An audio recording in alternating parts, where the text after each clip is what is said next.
Orang yang ingin bertemu dengan Pak Go ternyata adalah ketua asosiasi hunter Jepang Matsumoto Shigeo yang memutuskan untuk menyerahkan kepemilikan batu sihir dari Pulau Jeju kepada Korea. Namun sebagai gantinya dia ingin menyewa hunter Sung Jinwo. Melihat Shigeo berani menawarkan mahar sebanyak itu hanya untuk menyewa Jinwo, Pak Go jadi ingin berbicara empat mata dengannya tanpa didampingi oleh penerjemah. Pak Go ternyata curiga kalau Shigeo mungkin sedang memainkan sebuah trik lagi. Karena berdasar info yang dia dengar, Shigeo dan Drawsworth kini sudah pecah kongsi. Pak Go ternyata juga punya black box berisi rekaman pembicaraan Shigeo dengan Kotaro Yuji saat insiden di Pulau Jeju, sehingga dia berkesimpulan speak-speaknya Shigeo kali ini cuma bertujuan untuk menutupi ketidakbecusannya dalam mengelola asosiasi jika sampai terjadi dungeon break di Shinjuku nanti. Tapi meski sudah tahu semua kezaliman yang sudah Matsumoto Shigeo perbuat, Pak Go memutuskan untuk tidak mengungkapkannya ke publik karena beliau tidak ingin seluruh Asia geger hanya gara-gara seorang Shigeo. Di dalam kuil, patung-patung raksasa yang Jinwo hadapi seolah tidak ada habisnya. Gawatnya lagi, si bos patung juga sudah ikutan linglung. Karena dirasa dia yang paling berbahaya, Jinwo memutuskan untuk menghabisinya terlebih dahulu. Meski sempat direpotkan oleh laser beam yang berkali-kali dia tembakan, Jinwo akhirnya bisa nangkring di pundak si bos patung. Setelah itu dia bermaksud menggunakan skill mutilasi untuk mengakhiri perlawanannya. Tapi ternyata serangannya itu sama sekali tidak mempan. Jinwo lalu menyimpan kembali kedua pisau ajaib di sebaran dan menonjok bagian pipi si bos patung dengan menggunakan bogem mentahnya. Satu koprokan mantapnya itu berhasil membuat si bos patung nyusup di lantai kuil. Setelah itu dia menyusupkan semua patung raksasa yang tersisa dengan menggunakan skill Dominator's Authority. Jinwo pikir ujiannya sudah berakhir sehingga sekarang saatnya si entitas misterius menepati janjinya. Namun ujian terakhir yang sebenarnya bukanlah mengalahkan para patung raksasa, melainkan mengalahkan si entitas misterius yang menyebut dirinya sebagai sang arsitek sistem dalam 10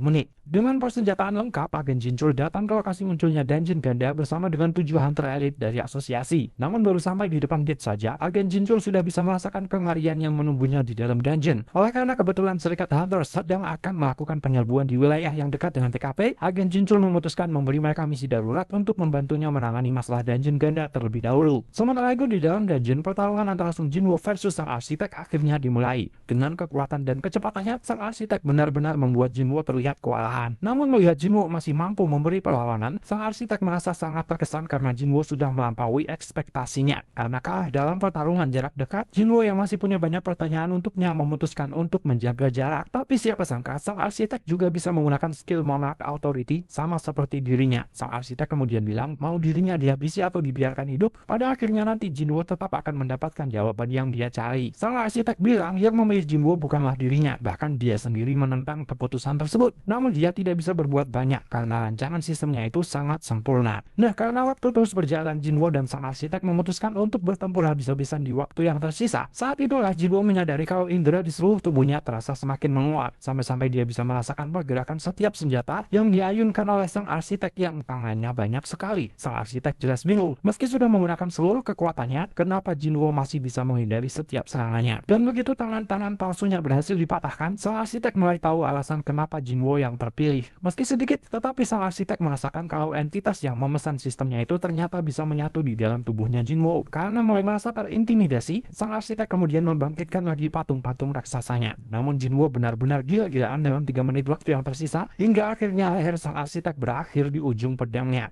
Setelah mengaku kalah, sang arsitek bilang jawaban yang Jinwo cari sebenarnya sudah ada di dalam dirinya sendiri. Lalu sebuah notis muncul meminta persetujuan Jinwo untuk membuka data yang terkunci di dalam ingatannya. Setelah Jinwo menyetujuinya, tiba-tiba dia seperti sedang melayang di sebuah tempat yang sangat luas yang sepertinya bukan di bumi. Di bawahnya tampak ribuan atau mungkin jutaan monster dari berbagai spesies yang terlihat bersiap menghadapi sesuatu. Sementara di atasnya tampak beberapa gate berukuran raksasa yang terbuka secara bersamaan, di mana dari dalam gate tersebut keluarlah para prajurit perak bersayap yang langsung membantai para monster di bawahnya. Namun ketika nyaris seluruh monster berhasil dibantai, seorang kesatria muncul. Begitu melihat si kesatria menggunakan Monarch Territory dan Shadow Extraction, Jinwo langsung sadar kalau dialah sang Shadow Monarch. Jiwa-jiwa para monster yang telah dibangkitkan kemudian kembali menyerang para prajurit perak, hingga para prajurit perak kini berbalik menjadi pihak yang dibantai. Namun saat semuanya terlihat seperti akan menjadi kemenangan bagi para monster dan prajurit bayangan, mereka muncul. Di dalam dungeon ganda, agen Jinchul akhirnya sampai di depan pintu kuil bersama dengan Choi Jong-in dan Cha Hae-in serta beberapa hunter lainnya. Belum masuk saja, Hunter Choi sudah merasakan energi sihir yang sangat luar biasa, yang mana Hunter Choi yakin itu bukanlah pancaran energi sihir milik Sung Jinwo yang dia kenal. Lalu saat para hunter akan masuk ke dalam kuil, mereka semua dibuat terkejut melihat dalemannya sudah porak-poranda dan banyak patung-patung berukuran raksasa yang sudah remuk berhamburan di setiap sudut ruangan. Setelah melihat dengan mata kepalanya sendiri, agen Jinchul akhirnya percaya dengan keberadaan patung-patung raksasa di dalam dungeon ganda. Namun karena para hunter bukanlah tamu undangan, sang arsitek tidak menyambut mereka dengan ramah. marah. Setelah memperingatkan para hunter agar jangan berisik, dia langsung menyerang mereka dengan tebasan mautnya hingga membuat setidaknya 3 hunter yang apes menjadi Lego yang tidak bisa disusun ulang. Hunter Cha, Hunter Chai, dan agen Jincho yang selamat dari maut kemudian ditarget untuk menjadi persembahan yang layak bagi sang raja oleh si arsitek.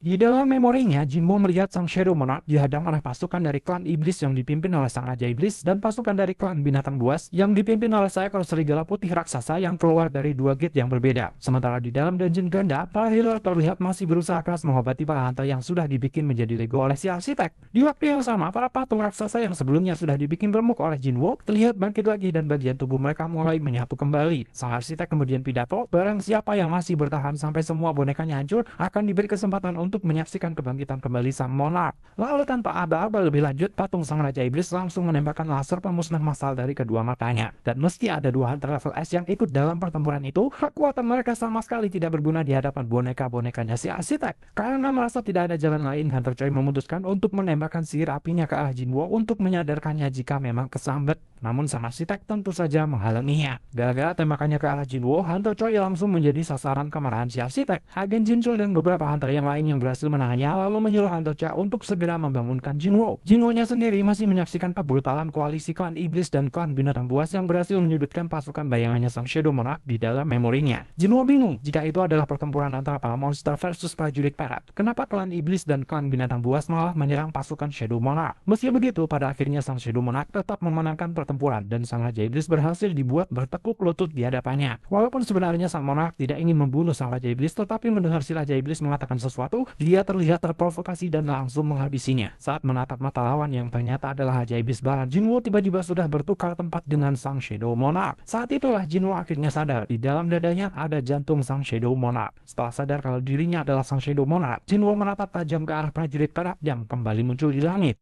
Karena memberi perlawanan yang cukup berarti, sang arsitek merasa Hunter Cha cukup menarik. Dia lalu menyuruh Hunter Cha untuk berusaha lebih keras lagi agar bisa menjebol desain karyanya. Tapi meski sudah menggunakan Sword Dance, Hunter Cha tetap tidak lebih dari sekedar mainan bagi sang arsitek. Oleh karena sang arsitek terus berpidato tentang betapa sempurnanya karya desainnya, Hunter Cha percaya satu-satunya cara untuk menang hanyalah dengan membangunkan Sung Jinwo. Makanya Hunter Cha tetap tidak mau menyerah meski lengan kanannya terluka berdarah-darah. Di saat itulah kodam yang Jinwo tempel di tubuhnya keluar. Melihat prajurit bayangan sang monark menempel di tubuh Hunter Cha, sang arsitek jadi penasaran. Sebenarnya ada hubungan apa antara si Hunter cantik dengan junjungannya itu? Dengan tanpa keraguan, Hunter Cha bilang dia dan Jinwo adalah teman dan tujuannya datang ke TKP adalah untuk menyelamatkannya. Sang arsitek yang semakin tertarik dengan Hunter Cha kemudian memutuskan untuk membiarkan Hunter Cha hidup untuk menyaksikan kebangkitan sang monark. Saat itulah tanpa disangka-sangka, bogem mentah Jinwo langsung mendarat brutal menghancurkan mukanya. Dengan aura haki raja, Jinwo menuntut penjelasan sang arsitek terkait apa yang sudah dia lakukan terhadap tubuhnya. Semua hunter hanya bisa bengong menyaksikan Jinwo dengan santainya menginjak-injak mukanya si arsitek. Si arsiteknya sendiri terlihat bingung. Bagaimana bisa Jinwo masih menjadi Jinwo padahal Black Heart di dadanya sudah aktif. Nah, menurut deskripsi dari sistem, karena syarat sudah terpenuhi, Jinwo akhirnya mengingat kembali kekalahannya dari Raja Iblis Baran, sang Monarch of White Flames. Sebagai hadiahnya, kekuatan yang luar biasa besar yang disebut dengan Black Heart mengakui Jinwo sebagai pemiliknya yang baru.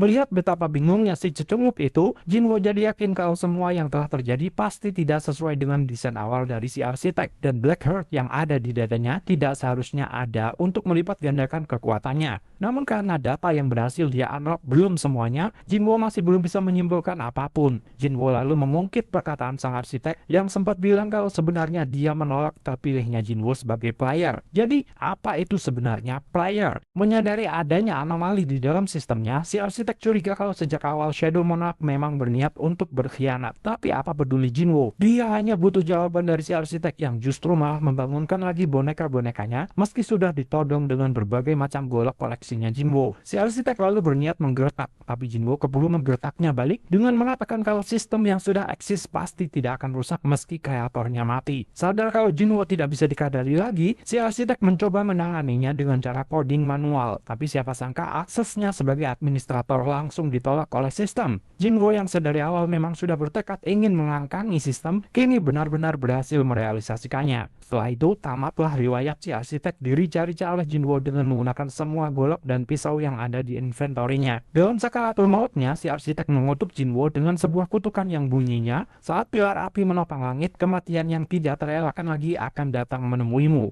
Jinwo pun menjawab, "Datanglah."